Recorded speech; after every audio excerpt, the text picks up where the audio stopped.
Nowadays, we hear a lot of stories of founders like Sam Bankman-Fried, Elizabeth Holmes, and Billy McFarland who have gone to the dark side despite having exhibited great potential early in life. While it's easy to blame these founders for their mistakes, it's important to look into the root causes of the character flaws that contribute to their spectacular downfalls, including how these founders were raised as children. Many of today's celebrity founders who were later exposed to be frauds were told how exceptional they are from an early age. They were often lavished with outsized praise for normal achievements, giving them the idea that they are special and possess extraordinary abilities and talents. This false sense of superiority often fosters a belief that the normal rules don't apply to them. They believe that exceptionalism destines them for greater things than the average person. Elizabeth Holmes was a determined go getter who had a great sense of destiny installed in her by her parents at a young age. With that ambition came a degree of self belief, pushing her to drop out of Stanford after just one semester to initiate what would become the medical startup Theranos. The parents from a young age thought of their daughter as a special person. The mother worked for various members of Congress. The father worked for the State Department, mostly involved in human rights, and she looked up to him as an idealist, which is what she thought of herself as well. She wrote a letter to her father when she was 9. Dear Daddy, what I want out of life is to discover something new, something that mankind didn't know was possible. I also want to study about man and his ways. Life is really interesting. I love being with you. It's my most favorite thing in the whole world. Love, Elizabeth. I wanted to do something with my life that people thought was impossible before. At a young age, she is asked by relatives, what do you want to do when you grow up? And she answers immediately, I want to be a billionaire. Although she was warned that her vision for testing hundreds of medical conditions just from one drop of blood would not be achievable with the technology available at the time, she ignored this advice and, in spite of all potential risks, allowed actual patients to test their blood on her machines before the machines were even proven to work, with disastrous results.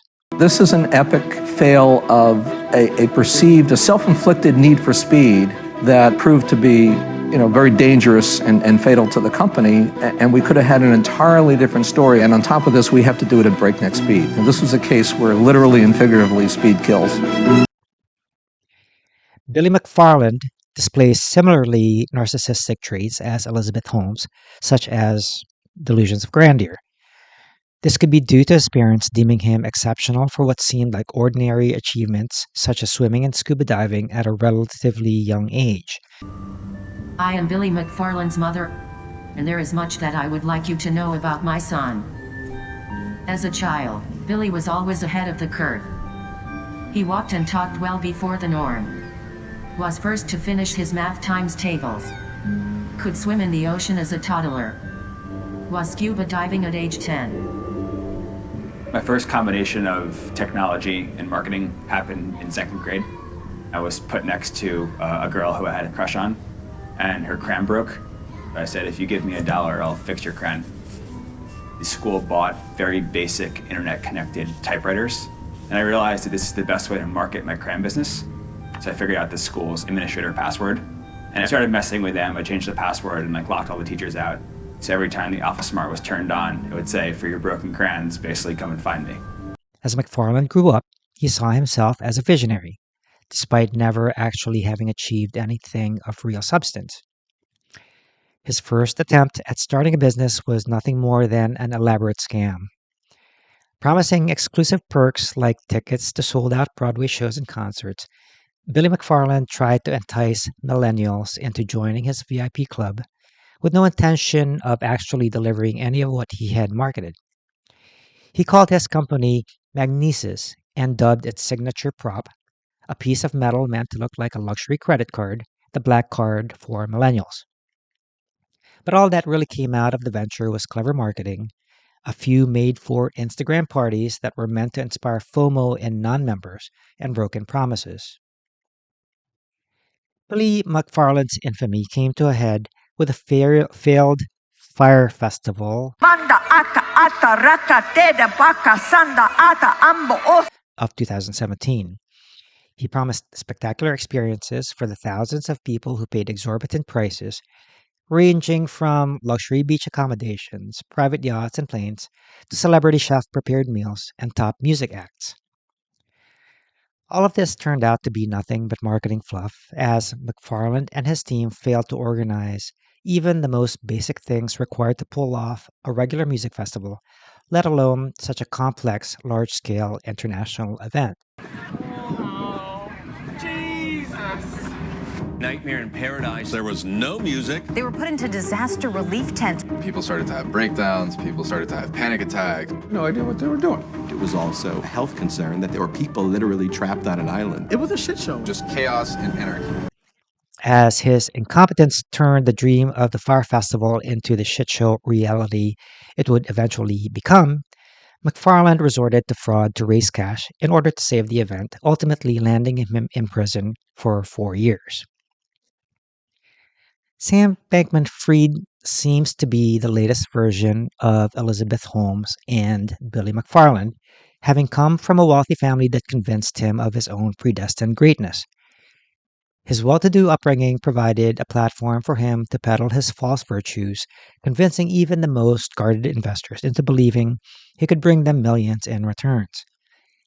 Unfortunately, what they had really bought into was a mirage, FTX being the financial equivalent of a Potemkin village, designed to appear successful while lacking any real substance beneath its surface.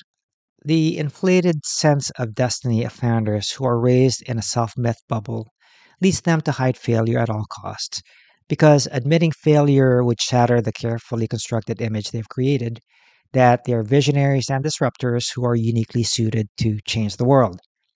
This fear is so strong that many founders will go to extreme lengths to hide failure, even at the cost of permanently damaging their reputations or running afoul of the law.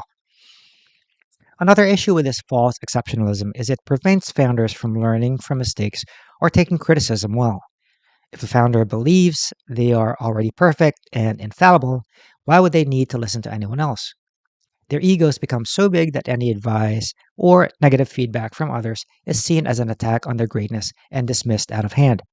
This kind of behavior leads to situations where reality becomes distorted and success a matter of stagecraft. It is likely that these three individuals had the potential to really reach incredible heights if they had been given the right guidance and taught the valuable life lessons of humility, patience, and learning from failure.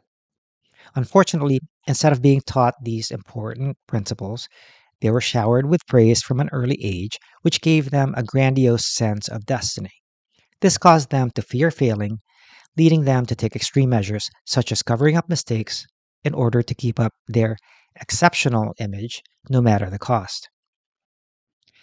Growing up believing that you are destined for greatness can make the stark realization of your own fallibility a hard pill to swallow.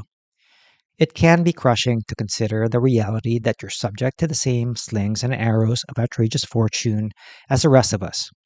While coming to terms with your own mundane humanity can be difficult, it is a liberating experience that allows you to stop trying to live up to impossible standards and simply focus on being the best version of yourself.